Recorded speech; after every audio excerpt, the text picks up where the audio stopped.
Dieu qui te parle. Dis-lui, parle-moi ce matin. Révèle-moi ta parole ce matin. Prions ensemble.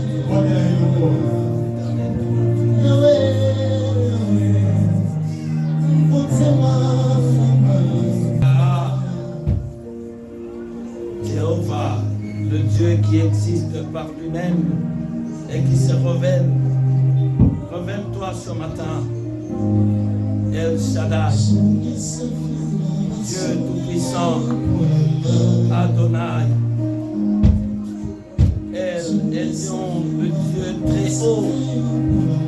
Ce matin, nous avons besoin que tu te révèles à nos vies, que tu te révèles à chacun de nous, Père. Nous t'en supplions. Ce peuple s'est déplacé, il a soif de toi. Ce peuple a besoin de t'écouter. Ce peuple a besoin de te toucher. Laisse-toi toucher par ton peuple. Certes, de nous-mêmes, nous ne pouvons rien parce que nous avons été conçus dans le mal. Chaque jour, nous sommes dans le péché. Mais il y a quelqu'un, c'est ton Fils, notre Seigneur Jésus, qui nous purifie de tout péché, qui nous lave de toute suite. Oui, Christ Jésus, merci pour ce privilège combien grand que tu nous donnes. Laisse maintenant que tu sois tout en tous. Ce matin, nous le croyons fermement, que Christ, tu es tout en tous. Tu es la gloire manifestée. Tu es la manifestation visible du Dieu invisible. Nous le croyons fermement. En ton nom Jésus, nous prions et nous disons Amen. Amen. Est-ce que nous pouvons acclamer? Vous pouvez mettre ensemble le corps complètement en face.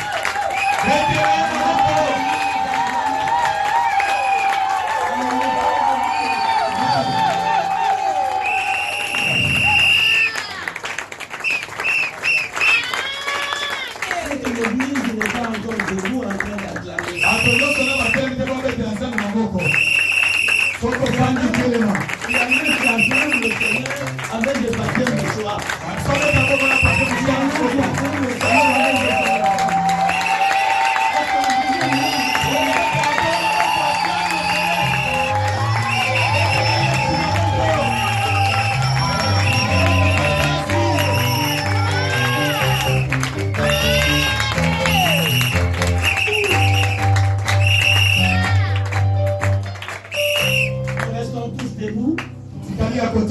Nous prenons nos Bibles, nous allons faire quelques lectures. Nous commençons par Jean 6. De 48 à 63 et de 63 à 71. 48 kg 63.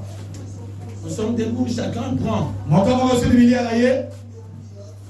71. Je vais lire Jean 6, 48. Je suis le pain de vie. Vos pères ont mangé la manne dans le désert et ils sont morts. C'est ici le pain qui descend du ciel, afin que celui qui en mange ne meure point. Je suis le pain vivant qui est descendu du ciel. Si quelqu'un mange de ce pain, il vivra éternellement. Et le pain que je donnerai, c'est ma chair, que je donnerai pour la vie du monde. Là-dessus, les Juifs disputaient entre eux, disant, comment peut-il nous donner sa chair à manger? Jésus leur dit, en vérité, je vous le dis, si vous ne mangez la chair du Fils de l'homme, et si vous ne buvez son sang, vous n'avez point la vie en vous. Celui qui mange ma chair et qui boit mon sang a la vie éternelle. Et je les ressusciterai au dernier jour.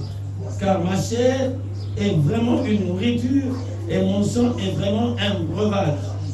Celui qui mange ma chair et qui boit mon sang demeure en moi, et je demeure en lui. Comme le Père qui est vivant m'a envoyé, et que je vis par le Père, ainsi celui qui me mange vivra par moi. C'est ici le pain qui est descendu du ciel. Il n'en est pas comme de vos pères qui ont mangé la manne et qui sont morts. Celui qui mange ce pain vivra éternellement.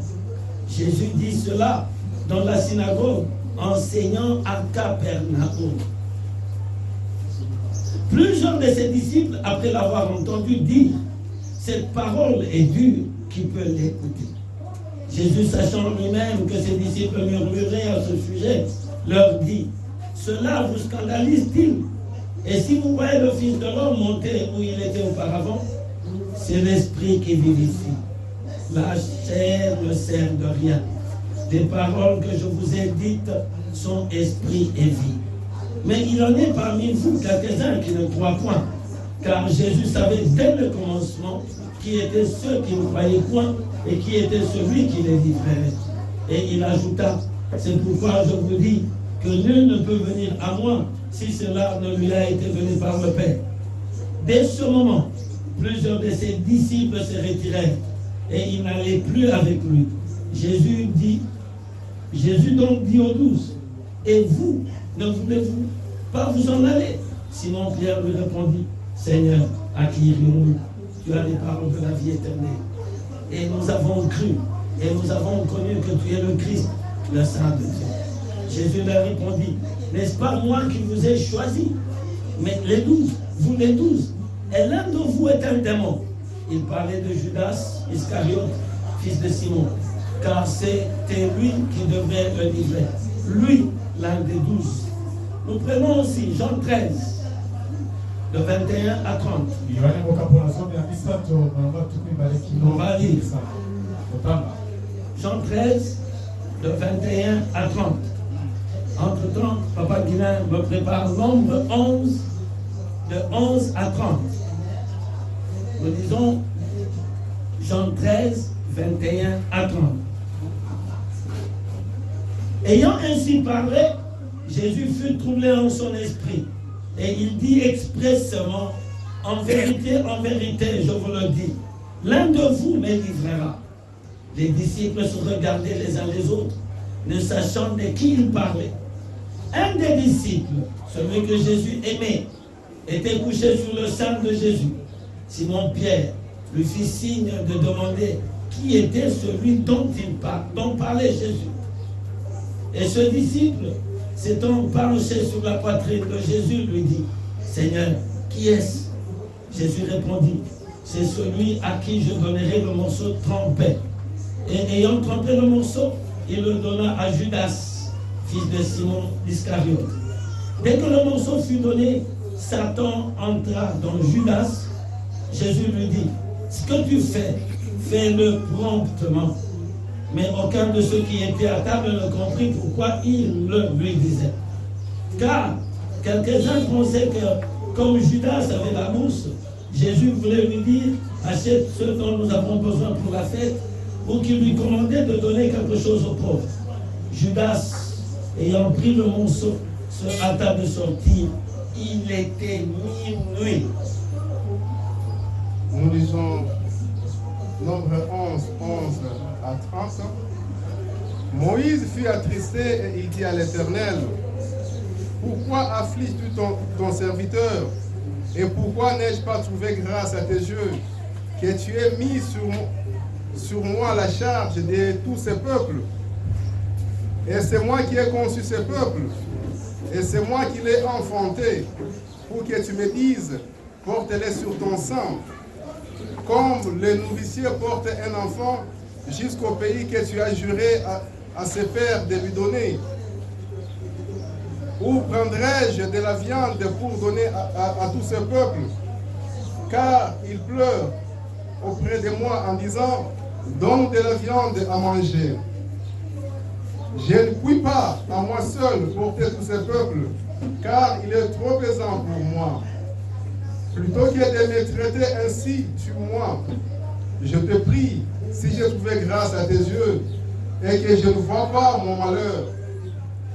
L'Éternel dit à Moïse, assemble auprès de toi 70 hommes, des anciens d'Israël, et de ceux que tu connais comme anciens du peuple, et ayant autorité sur lui. Amène-les à la tente d'assignation, et qu'ils s'y présentent avec toi. Je descendrai, et là je te parlerai. Je prendrai de l'esprit qui est sur toi, et je le mettrai sur eux, afin qu'ils portent avec toi la charge du peuple, et que tu ne la portes pas à toi seul. Tu diras au peuple, sanctifiez-vous pour demain, et vous mangerez de la viande, puisque vous avez pleuré aux oreilles de l'Éternel en disant, qui nous fera manger de la viande? Car nous étions bien en Égypte. L'Éternel vous donnera de la viande, et vous en mangerez.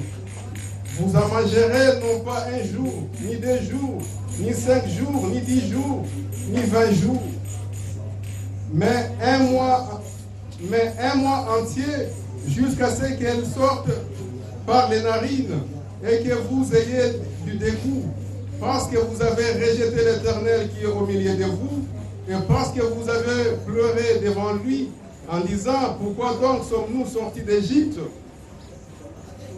Moïse dit, 600 000 hommes de pied forment le peuple au milieu duquel je suis, et tu dis, je leur donnerai de la viande, et ils la mangeront un mois entier. Égorgera-t-on pour eux des brebis et des bœufs, en sorte qu'ils en aient assez? Ou rassemblera-t-on pour eux les poissons de la mer, en sorte qu'ils en aient assez? L'Éternel répondit à Moïse, la main de l'Éternel sera-t-elle trop courte? Tu verras maintenant si ce que je t'ai dit arrivera ou non. Moïse sortit et rapporta au peuple les paroles de l'Éternel. Il assembla 70 hommes des anciens du peuple, et il les plaça autour de la tente. L'Éternel descendit dans la nuée et parla à Moïse. Il prit de l'esprit qui était sur lui et le mit sur les 70 anciens. Et dès que l'esprit reposa sur eux, ils prophétisèrent, mais ils ne continuèrent pas. Il y eut 2 hommes, l'un appelé Eldad et l'autre Médad, qui étaient restés dans les camps et sur lesquels l'esprit reposa. Car ils étaient parmi les inscrits, quoiqu'ils ne fussent point allés à la tente, et ils prophétisèrent dans les camps. Un jeune garçon courut l'annoncer à Moïse et dit, Eldad et Médad prophétisent dans les camps. Et Josué, fils de Nun, serviteur de Moïse depuis sa jeunesse, prit la parole et dit, Moïse, mon Seigneur, empêche-les. Moïse lui répondit, es-tu jaloux pour moi, puisque tout le peuple de l'Éternel, puisse tout le peuple de l'Éternel être composé de prophètes, et veille l'Éternel mettre son esprit sur eux. Et Moïse se retira au camp, lui et les anciens d'Israël. Acclamons la parole de Dieu. Acclamons. Amen. Amen. Nous pouvons nous rasseoir. Soyez bénis dans le nom puissant de Jésus. Soyez bénis dans le nom puissant de Jésus.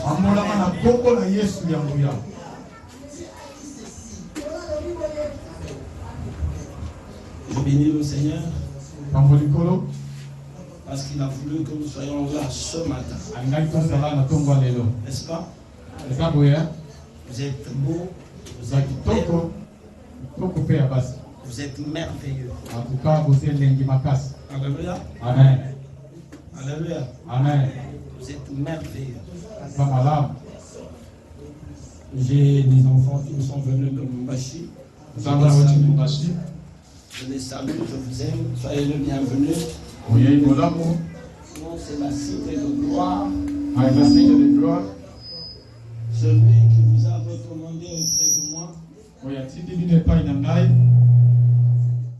c'est mon frère. Depuis mon jeune âge, j'ai marché avec lui. Nous avons fait beaucoup de choses ensemble. pour le Seigneur. Pour Ankolo. Et Dieu a voulu qu'il épousa la petite sœur à mon épouse. Donc pas seulement en amitié, pas seulement dans le Seigneur, mais nous nous sommes rencontrés aussi en famille. Le pasteur Bernard, c'est quelqu'un de merveilleux. Pour moi, c'est un ange de Dieu.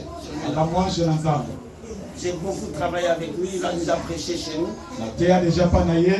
Il y a 2 ou 3 ans, j'étais à Mumbashi, mais je n'ai pas pu prêcher dans son église. Parce que j'avais beaucoup de sollicitations. Et avec lui, nous avons commencé beaucoup d'églises. Pain de vie avec le pasteur Daniel. C'est nous qui avons commencé avec Bernard, nous deux. Et Dieu nous a fait grâce de commencer comme ça. Amen. Amen. S'il vous a envoyé auprès de moi, il sait qui je suis et sait que je suis pour lui. Amen. Amen. Gloire. Je vous en supplie. Considérez-moi comme vous considérez le pasteur Bernard. Parce que nous avons le même esprit. Et nous avons été nourris au même mamelle. Gloire. Gloire. Amen. Je rentre. J'ai envie de beaucoup parler ce matin. Je regarde la montre.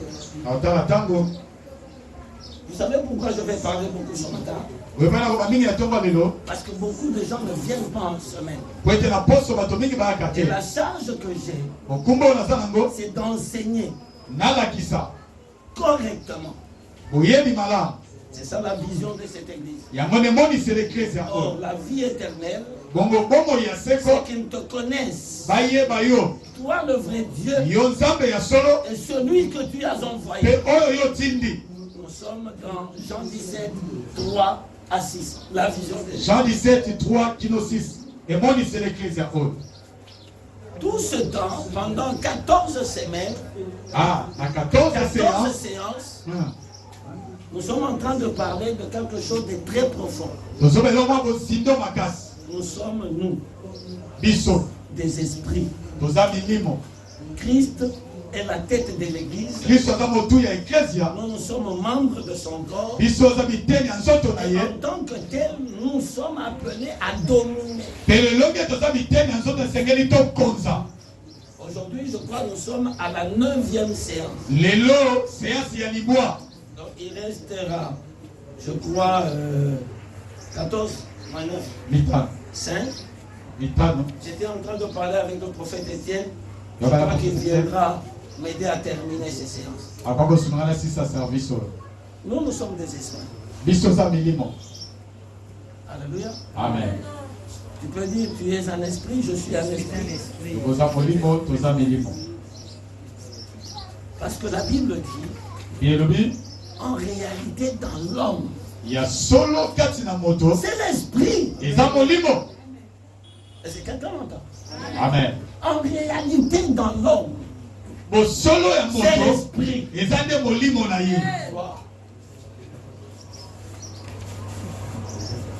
Toute la semaine, nous avons parlé de ces choses.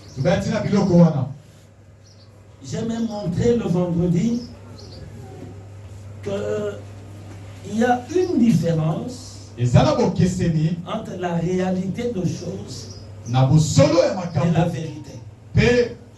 La vérité de la parole, c'est Christ. La réalité, c'est tout ce qui frappe nos sens. Tout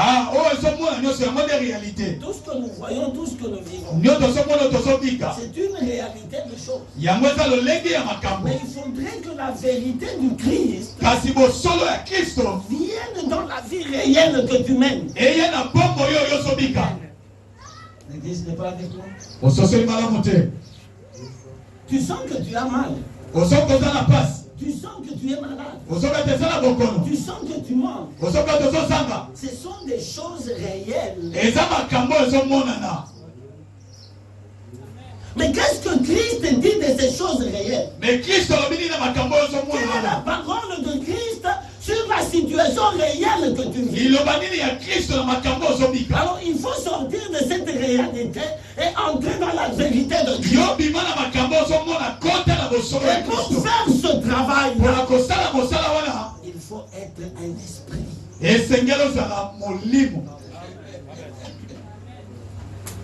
vais dire ceci. Il ne suffit pas seulement de prier. Il ne suffit pas seulement d'aller à l'église. Il y a un travail que le chrétien doit faire au niveau de son homme intérieur. C'est pour ça que j'avais parlé pendant beaucoup de semaines de l'homme intérieur. L'âme de l'homme, l'âme. J'ai dit c'est la réalité de toi. Alléluia. Amen. Alléluia. Amen. Voilà pourquoi la Bible dit tu prospéreras comme prospère l'état de ton âme. Alléluia. Amen. C'est-à-dire, bien aimé, l'âme doit prospérer. Et quand l'âme prospère, tout autour de toi, toute ta vie là, le grand problème c'est quoi? C'est que beaucoup de gens n'ont pas d'âme qui prospère. Les âmes ne prospèrent pas. Les âmes ne sont pas libres. Les âmes ne sont pas capables de progrès. Et sur le plan physique, les choses ne vont pas suivre. Alléluia. Amen. Tu peux beau crier, beau prier, mais si l'âme ne fait pas un travail. Alléluia. Amen. Ce dimanche, c'est encore là le travail de l'âme. Mon intervention de ce dimanche, je l'ai intitulée l'esprit des disciples. Je vais enseigner comme un professeur. Je ne veux pas beaucoup crier. Je veux que tout le monde me suive. L'esprit, mon limo, yabaye koum. Disciple, ça vient du latin. Discupluri, élève. Celui qui suit les enseignements de quelqu'un. Vous allez voir que Jésus, quand il est venu, il a choisi les apôtres. C'était 12 disciples. Mais en dehors de 12 disciples, il avait aussi 70 disciples. C'était des gens qui lui étaient fidèles et qui suivaient ses enseignements. Est-ce que je parle à quelqu'un? Amen. Pourquoi a-t-il choisi les disciples? Il voulait que l'esprit qui est en lui repose sur les disciples. Le travail que lui fait, que les disciples continuent à le faire. Voilà pourquoi dans Matthieu 28, quand il commence à être enlevé au ciel, il dit ceci: faites de toutes les nations mes disciples. Comment ça va? Matthieu 28, 18 à 19. J'ai décollé, hein? Écoutez bien. Parce que bien aimé, c'est ça le grand problème. Beaucoup de gens n'arrivent pas à faire des progrès. Bien aimé, moi je suis en train de parler. Beaucoup de chrétiens n'arrivent pas à faire de progrès parce qu'ils ne comprennent pas ces choses. Tu peux changer d'église comme tu veux. Tu peux crier comme tu veux. Mais si tu ne comprends pas qu'il te faille être disciple. Oui, bien aimé.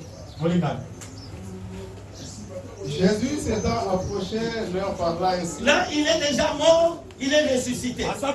Il veut maintenant être enlevé. Écoutez ça. Tout pouvoir m'a été donné Il dans leur le dit ciel ceci. et sur la terre. Tout pouvoir m'a été donné. Dans le ciel comme sur la terre. Là, il parle à ses disciples. Écoutez bien. Ce sont parmi les dernières paroles. C'est parmi les paroles mystiques. Testamentaires. Les paroles bamaloba ya suka. Ayebi kazokende. Siko ayebisa bango nini po baika mpiko. Ayebisa bango nini pour qu'il reste fondé et attaché à lui. Allez, faites de toutes les nations des disciples. Jésus s'étant approché, leur parla ainsi. Jésus s'étant approché, leur parla ainsi. Tout pouvoir m'a été donné dans le ciel et sur la terre. Tout ce qui m'a été donné. Je suis en train maintenant de laisser sur moi. Je pars. Vous ne me verrez plus comme vous me voyez. Vous serez seul. Je ne serai plus visible quand quelque chose ne marche pas. Tu viens me dire, Seigneur, là on a trouvé ceci. Là on a manqué. Non, vous ne me verrez pas visible. Alors qu'il est là, il veut les amener dans une dimension. Passer de la réalité à la vérité parole. Ça gêne. Allez, faites de toutes les nations des disciples, les baptisant au nom du Père, du Fils et du Saint-Esprit. Alléluia. Voilà ce que Jésus leur dit. Il leur dit, allez, faites de toutes les nations les disciples. Comment vous ferez les disciples? Il dit, enseignez-leur tout ce que je vous ai prescrit. Moi. Baptisez-les au nom du Père, du Fils et du Saint-Esprit. L'église est avec moi. L'église est avec moi. Bien aimé, nous disons, Jésus est venu, il avait une mission. Et pour accomplir sa mission, il a choisi 12 et il a eu les 70. L'église est avec moi. Amen. Quelqu'un dit gloire à Jésus. À ces 12-là, il donne le pouvoir. Il leur dit tout pouvoir m'a été donné dans le ciel et sur la terre. Maintenant, moi je vous envoie. Allez, faites de toutes les nations mes disciples. Est-ce que je parle à quelqu'un? C'est-à-dire, si ce matin tu es là, tu es dans cet ordre divin des disciples. Quelqu'un m'entend bien? Si nous suivons Christ aujourd'hui, c'est par rapport à cet ordre divin-là. Faites de toutes les nations les disciples. Quelqu'un peut dire, je suis disciple. Seigneur Jésus, je suis disciple. Je suis disciple. Selon l'ordre que tu as donné à ta montée au ciel. Je suis disciple. Je suis disciple. Je crois à la parole que tu as dit. Je viens suivre tes enseignements. Je suis disciple. Ah, bien aimé. Maintenant, ces disciples-là, prenons les 12, ils devaient se répandre. Ils devaient annoncer tout ce que Jésus leur enseignait. Je vais dire ceci. Il n'y a pas de disciple sans enseignement. Amen. Si tu veux être disciple de Christ, il y a des enseignements de Christ qui feront de toi un disciple de Christ. Si tu crois que tu peux être disciple sans enseignement, c'est que tu n'es pas disciple. Et un jour, dans Jean 6, Le premier texte. Jésus a commencé à donner un enseignement. Il a dit, celui qui veut être sauvé, il doit manger ma chair et boire mon sang. Car mon sang est un breuvage. Et ma chair est une nourriture. Jésus avait beaucoup de disciples. On nous dit 70. Ces jours-là, certains sont partis. Cette parole est très dure. Comment un homme peut donner sa chair comme nourriture? Alléluia. Il leur dit, vos pères ont mangé la manne qui est tombée du ciel. Ils sont morts. Mais celui qui mangera de la nourriture que moi je donnerai, il ne mourra pas. Celui qui boira du sang que moi je vais verser, il ne mourra pas. Ça scandalisait. Dans Jean 6, il dit, vous êtes scandalisés à cause de ce que je dis. Et la Bible ajoute, plusieurs de ses disciples le quittèrent à cause de cet enseignement. Parce qu'une partie des disciples là, ils n'ont pas avalé cet enseignement. Cet enseignement est difficile. Qui peut la supporter? Nous croyons qu'il était seulement l'envoyé de Dieu. Il nous donnait seulement un enseignement. Il nous donnait les béatitudes. Il nous disait il fallait aimer les ennemis. Il fallait ne pas persécuter. Aujourd'hui, il peut nous dire manger de ma chair. C'est un cannibale. Non, je crois que l'église n'est pas avec moi. L'église n'est pas encore avec moi. À cause de cet enseignement, beaucoup sont partis. Et ils ont cessé d'être disciples. Ils se sont dit non, non. Ces enseignements-là, c'est dangereux. Quelqu'un qui commence à donner sa chair, il va donner son sang. Mais la Bible dit, les 12 sont restés. Il leur pose la question. Et vous, n'êtes-vous pas partis avec les autres? J'aime Pierre. J'aime Pierre. J'aime Pierre comme moi ce matin. J'aime l'esprit qui était en Pierre. Nous avons vu ça dans Matthieu 16. Et moi je te dis, tu es Pierre. Sur cette pierre, je bâtirai mon église. Les portes de ces jours de mort ne dévoreront jamais mon église. C'est ce qui criera sur la terre. C'est la dernière nuit. Et ce que tu béniras sera délié sur la terre. Il a donné ce pouvoir. De même Pierre. Et pas la Pierre. Même Pierre. Quand Pierre rentre dans ce texte, il dit ceci. À qui irions-nous? Toi, tu as les paroles de la vie. Même quand tu nous dis de manger la chair, la parole de la vie. Il faut manger la parole de la vie. À qui irais-je encore? Où irais-je encore? Pierre a compris que Jésus était le maître, était le rabbi, était l'enseignant. Laissez-vous enseigner par le Seigneur. Laissez-vous enseigner par le Saint-Esprit. Beaucoup de gens ne sont pas suffisamment enseignés. Beaucoup de vies ne décollent pas parce qu'il n'y a pas d'enseignement.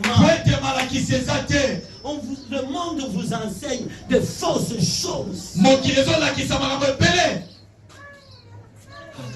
Amen. Surtout ici à Kinshasa. Faites attention. Il y a des jargons là. Je me demande toujours ça vient d'où. Amen. Il y a des paroles, tout le monde prononce ça. Je ne sais pas, vous posez pas la question. Et où t'as les phénos et où t'as.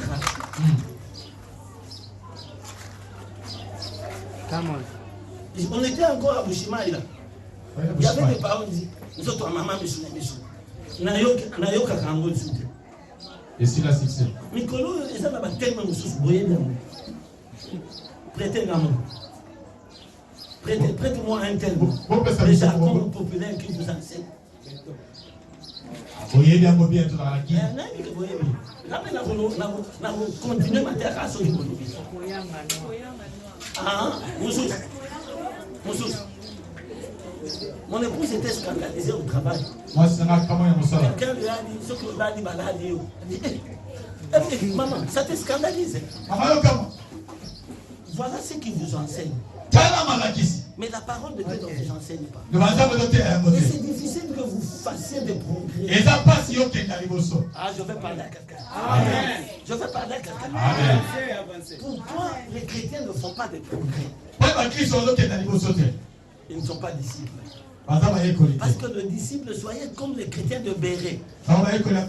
Tout ce qu'on leur enseignait, ils vérifiaient ça dans la parole de Dieu. Amen. Et c'est là pour la première fois qu'on a appelé les chrétiens. Vous savez, nous ne faisons pas beaucoup de progrès parce que la parole n'est pas en nous.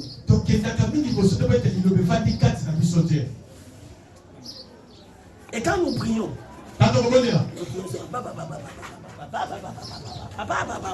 et quand tu pries même, il n'y a aucune parole qui descend en toi. Gloire. Amen. J'aime bien ce calme-là. Vous savez pourquoi j'aime ce calme? Parce que c'est tout ce cœur. Bien aimé, il n'y a pas de plus grand progrès s'il n'y a pas d'enseignement. L'enseignement d'un maître, on le considère plus que ton savon, plus que ton parfum, plus que ton maquillage. Et l'équipe maquillage, parfum, la savon. L'enseignement d'un maître. L'enseignement d'un pasteur. C'est quelque chose, même quand tu es seul, tu dois entendre la voix de ton pasteur dans tes oreilles. Et c'est moi laissez-moi danser. Tu n'entends rien. Même quand tu es seul, rien ne retentit dans ton cœur. Tu n'es pas enseigné. L'enseignement d'un maître, un disciple, c'est un élève. Il doit suivre scrupuleusement ce que son maître dit. Et quand il parle, il ne parle que des citations de son maître. Vous vous souviendrez quand on a failli arrêter Pierre. Quand Jésus a dit, avant que le coq ne chante, tu m'auras régné. Quand une servante est venue, regardez, mais toi tu étais avec lui. Il a dit non. On dit, mais ta manière de parler. Vous savez, un disciple, c'est l'enseignement du maître qui l'obsède. L'enseignement du maître, c'est ça la discipline du maître. Vous savez ce qu'on appelle discipline? Discipline. Je vous explique. Discipline. Il y en a qui écrivent. Vous n'écrivez pas, comment vous êtes des disciples? Vous venez comme des professeurs. Moi-même, professeur ce matin, j'ai mon cahier. Il est presque plein.